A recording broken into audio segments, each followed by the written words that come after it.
but we're doing it, and we can continue to do it. COVID, supply chain issues, bad actors seeking to profit off the pandemic are all contributing to the challenges we're facing. That's why I've made getting COVID under control my top priority from my first day as president. Everything from our public health to our economy depends on this. We've made enormous progress against the virus through the summer, and now we put ourselves in a strong position to battle this Delta variant.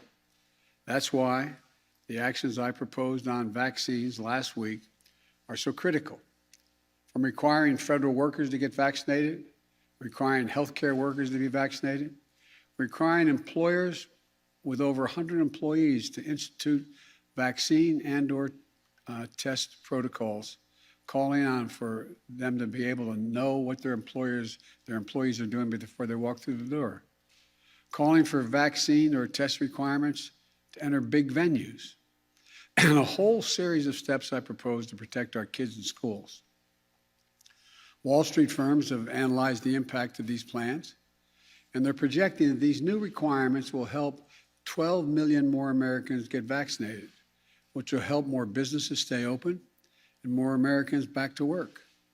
The data shows that the overwhelming majority of Americans agree with my proposal. There's no surprise, given that 76% of American adults have already gotten at least one shot.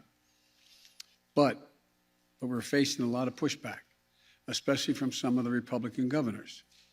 The governors of Florida and Texas are doing everything they can to undermine the life-saving requirements that I proposed.